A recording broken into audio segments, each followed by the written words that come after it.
What's good, guys? It is a Friday evening right now. This week I managed to pass two more evals, and now I have $200,000 in funding with TopStep.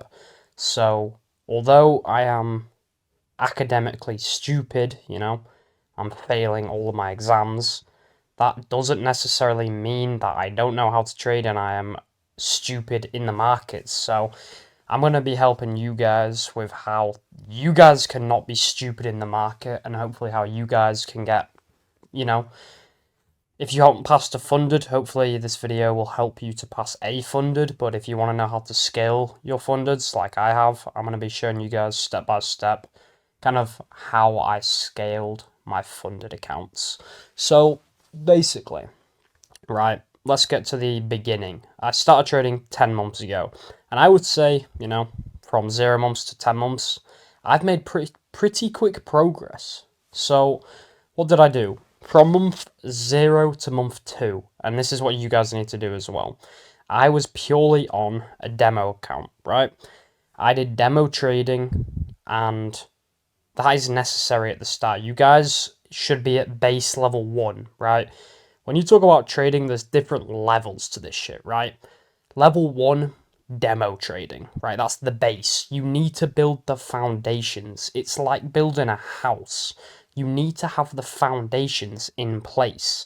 And the foundations is learning your strategy and how to execute your strategy with no emotions, right? So, if you guys, first of all, can just, and I know this is not the advice you want to hear, if you guys can get on your demos and, be profitable on your demo, what does being profitable look like? It literally just means for 2 months, by the end of the month, you have a net PNL which is positive, right? We don't need 10%, we don't need 15%, we don't need a 2x return. Just make sure you are profitable for 2 months on demo. We're going to be getting off demo quick. You guys shouldn't be sticking on demo for too damn long, but you need that foundation in place. You need to know, you need to build the confidence with demo, first of all, right? And during this demo phase, you really need to be putting as much time as possible into what you're doing. And I speak from experience. Do I put a ton of time into trading now? No, but I have a friend, like a real life friend, who he's just started. He wants to get into trading, and I'm telling him, yeah, right now you are going to have to put in hours and hours, and it's not going to be needed for long, but you are going to have to dedicate some time and you're going to have to sacrifice some stuff, like you're going to have to sacrifice a bit of sleep here, a bit of missed revision, a bit of hanging out or going to a party. You really need to fill your time up with learning about trading, spending time on the markets. So, what does that consist of? What does spending time on the markets and really learning trading, when I say putting a ton of hours, what does that consist of? Well, first off, you can look at multiple sessions. I don't mind that, you're getting more intuition with how the market moves, right? Later on, you just want to be trading one session, but I would recommend, start off, try just get time on the charts, right? You're on a demo, it doesn't matter super a ton. You can experiment, you can see. I don't care. You guys can sit on the charts for a while, right? At first, I recommend, also to get timing on the charts, backtest. Go on FX Replay, fxreplay.com, and backtest whatever you want to backtest. Backtest a year of data, 2 years of data, 3 years of data. Backtest that. Journal after every single trade. But just bear in mind, you do not need to be doing this stuff forever. This is just a short period of time because it'll get to a point where there's nothing else to learn. No more backtesting is going to help. No more TGR bootcamp videos. No more ICT videos are going to help. So this is a short phase. You do not have to, sweat out putting tens of hours a day in to get good, So what else am I talking about? I guess if you want to maximize your time, watch videos. Ideally just have one mentor, one strategy mentor, and then you can have some other videos you watch for psychology, I guess. But one strategy mentor, make sure you're watching and studying those videos, whoever you choose. Backtesting, live markets, journaling, reading. What books do I recommend? I recommend Trading in the Zone and The Best Loser Wins. Those are the only two I've ever read. I have got immense value from them. So if you want to read a book, you can probably find them online for free. I don't have like an affiliate link, but yeah, that kind of concludes the first stage of how to scale, right? And maybe, maybe you've skipped that phase too quick. If you're taking a bit longer on that phase, that's fine, but I recommend now you get to stage 2, which is the eval stage. And here's the thing with the eval stage. A lot of people think they go in with the expectation that they are going to pass their first account. Have I seen people pass their first evals? Yeah, I've seen one person do it. Did he gamble it? Yes. He did. He didn't know what he was doing, and I'm sure he's probably already blown that shit, right?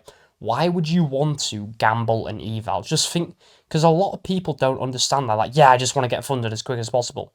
But passing the account doesn't, like, initially, all passing the account means is you're donating more money to TopStep or to your prop firm you're using. So why are you getting so hype about just passing the account? Passing the account's good, but only if you do it properly. Because if you don't do it properly, you're just donating more money to the prop firm with nothing to show. But if you do it properly, you take your time. I'm not saying risk tiny amounts, okay?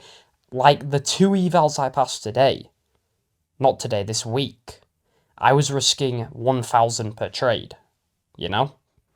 But maybe don't risk 1,000. If it's your first eval, right, let's say you've got 2,000 max drawdown, in my opinion, you should be risking 400 a trade.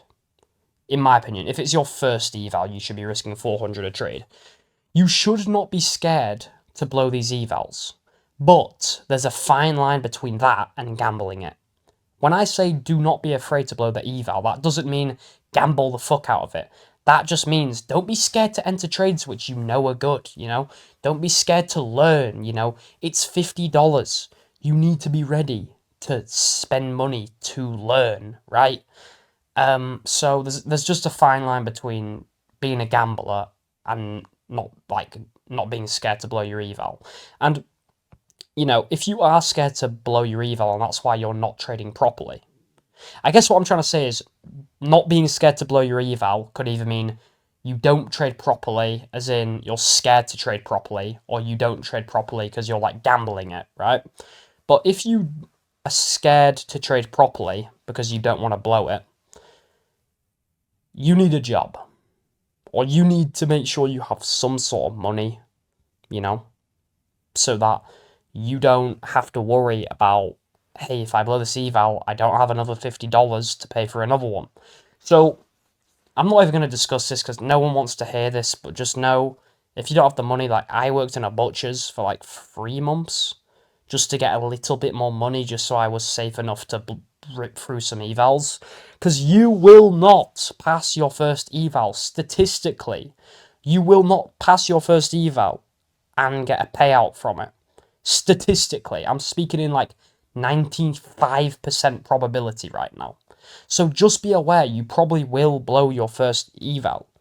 And that will come with negative feelings, And one key thing I wanted to point out is some people will go into evals and they'll buy like 3, or they'll buy like the largest account. Just buy the smallest account possible and buy one of them, right? Because you can't pass them. There's no point rushing the process. I always compare it to the gym, I think every video I do now has I do like an analogy between the gym and trading. If you are in the gym, right? Let's say you're in the gym and your maximum bench press is 60 kilos, right? Are you going to go in the next day and bench 100 kilos? No, you're fucking not. What you need to do is go 60, and then maybe next week you can do 62, and then maybe the week after you can do 65, and then maybe a month after, you're at 70. You slowly go up, over the span of a year maybe. Let's say if you're just average genetics, average trader, you slowly go up to 100, from 60 to 100, right? But you get used to it. You get used to a higher weight, a micro higher weight, a little bit of higher weight. It's the same when trading. If you go from 50k all the way up to 750k. It's the same thing with the strength progression. Your mind is not going to be used to trading with 750k. The losses are going to impact you more. You're going to trade different. You're just going to trade different. And that's an extreme example. But on a more realistic note, like, why would you buy even 2 accounts if you can't pass 1? Like, your psychology is not going to be ready for that. So start with 1. And then once you pass, your first account, now you got a funded. You're on to step 3. You need a payout from this funded. And this is what I did.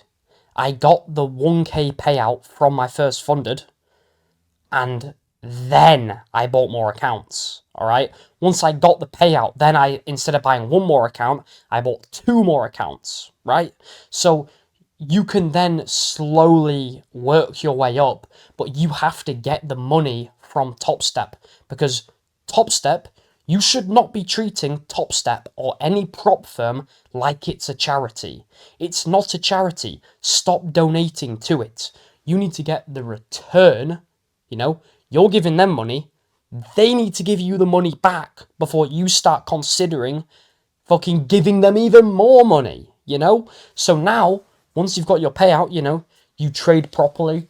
How do you trade properly? Look, when you're first on your funded, the issue for me was the risk. Every trade I risked light, I won. And every trade I risked heavy, I ended up losing. So please, just risk the exact same amount every single trade. Just make sure you do it. I had issues with Tradeovate. It was fucking me off. Was the Tradeovate risking rules. I recommend using Top Step X instead. Their risk rules are a lot better. But ultimately, one other thing I want to say is lower risk to reward rules. I used to go for 1 to 2s, 1 to 2.5s. Guess what? I would win some trades, but I would have huge losing streaks, right? And with these 1 to 1s, taking easy break evens, my win rate, I haven't lost a trade in 3 weeks. This is insane to say, to be honest. I am on a 7 trade winning streak. I've had some break evens in between, but I'm on a win streak of 7 trades. How crazy is that? That would not be possible if I took 1 to 2s. And you might be thinking, yeah, but I'm making less profit. But for me personally, my psychology is way better when I just see green. And obviously, you can go broke taking a profit, but it's not like we're revenge trading. We're just taking the easiest draws. Now, do you have to do a 1-to-1? No, you could just do a 1 to 1.5. Or if you right now are a 1 to 3 trader, just go for a 1 to 2. Or just lower it. Please lower your risk to reward. 1-to-1s have worked really well for me. And, you might be saying, yeah, but then it's so easy to, your losses are going to shit on you. But it's like, yeah, a loss is going to shit on me, but I've had 7 wins before that loss. So I don't really care.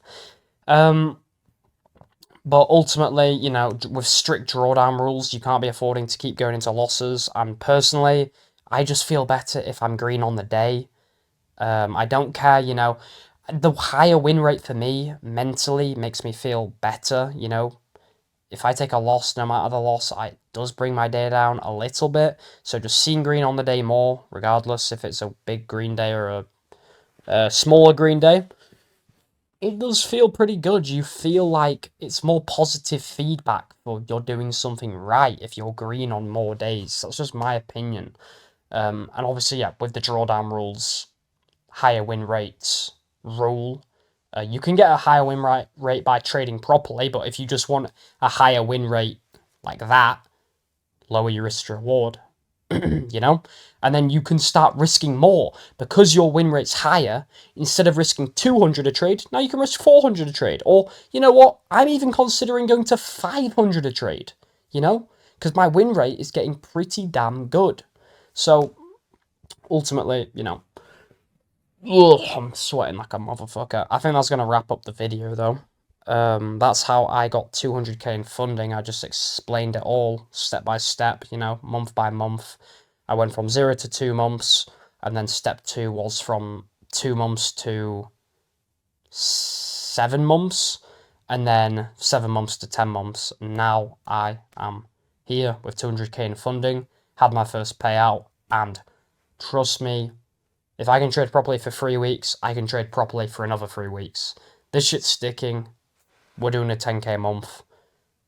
I reckon in the month of August, but let's just focus on this month, you know. Ended the week with 2 new evals, so that's good. If you guys are not in the Discord, join the Discord, subscribe. I'm trying to hit 2,000 subscribers, hopefully sometime soon. But if you guys like this type of videos, I'm just chilling on the bed right now. It's kind of chill to make. Oh, I am so sweaty though. If you guys like these kind of videos, leave support. 50 likes, and I'll keep making these like sit down videos. 50 likes. So, yeah. See you guys.